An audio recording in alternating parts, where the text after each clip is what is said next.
Assalamualaikum warahmatullahi wabarakatuh. Perkenalkan, saya Trisuci Ulamatullah.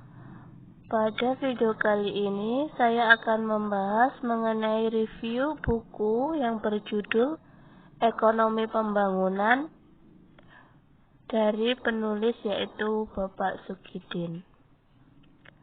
Langsung saja kita membahas pada bab pertama.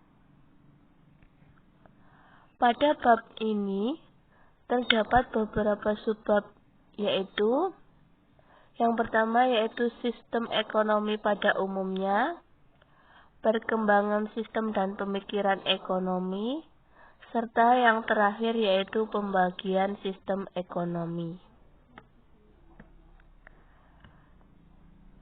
Dan langsung saja pertama kita akan membahas tentang sistem ekonomi. Tujuan sistem perekonomian merupakan tujuan untuk mengatur barang dan jasa yang bertujuan untuk meningkatkan kesejahteraan rakyat. Pengaruh ekonomi dan politik adalah ternyata terjadi timbal balik, yang artinya bahwa kebijakan politik sering didasarkan pada masalah ekonomi, dan begitupun kebijakan ekonomi sering didasarkan pada masalah atau kebijakan politik. Selanjutnya yaitu perkembangan sistem politik dan pemikiran ekonomi. Sistem demokrasi ini muncul sejak abad ke-6 sebelum Masehi di Yunani kuno. Permulaan abad ke-16 di Eropa Barat muncul negara nasional dalam bentuk modern yang mempengaruhi kehidupan politik dan ekonomi. Pada tahun 1711 sampai 1776, pencerahan muncul dari David Hume yang mempengaruhi pemikiran Smith yang membantah tentang merkantilisme. Selanjutnya pada tahun 1759 muncul adanya paham Smith, di mana dasar terjadinya ekonomi yang akhirnya disebut sistem pasar bebas. Tokoh lain yang muncul setelahnya yaitu Karl Marx. Menurut pahamnya, kapitalisme itu tidak akan berakhir selama kapitalisme itu ada, sehingga alat produksi yang harus dipindah tangankan secara paksa kepada kaum buruh. Materi selanjutnya yaitu pembagian sistem ekonomi. Sistem ekonomi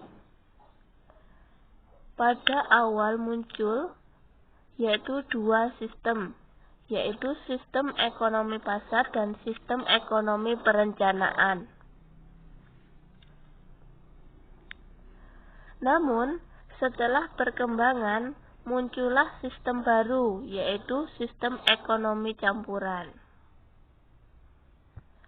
Pertama, kita akan bahas sistem ekonomi pasar, yaitu asas pokoknya adalah bekerjanya tangan-tangan tak kentara atau invisible hand. Sistem ini dikemukakan oleh Adam Smith. Sistem yang kedua yaitu sistem ekonomi perencanaan, di mana pemerintah harus merebut kekuasaan dari tangan kapitalis, kemudian mengambil alih segala alat produksi. Sistem ekonomi perencanaan ini dikemukakan oleh Karl Marx. Menurut Karl Marx, masyarakat komunis yang dicita-citakan yaitu masyarakat yang tidak ada kelas sosialnya. Konsekuensi dari paham ini yaitu campur tangan negara yang sangat luas dan mendalam di seluruh bidang kehidupan masyarakat.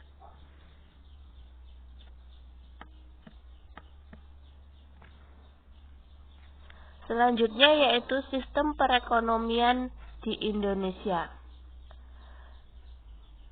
Sesuai Undang-Undang Dasar 1945 Pasal 33 bahwa perekonomian itu disusun sebagai usaha bersama berdasarkan atas asas kekeluargaan. Selain itu, cabang-cabang produksi yang penting bagi negara dan yang menguasai hajat hidup orang banyak dikuasai oleh negara. Bumi dan air dan kekayaan alam yang terkandung di dalamnya dikuasai oleh negara dan dipergunakan untuk sebesar-besarnya, yaitu kemakmuran rakyat.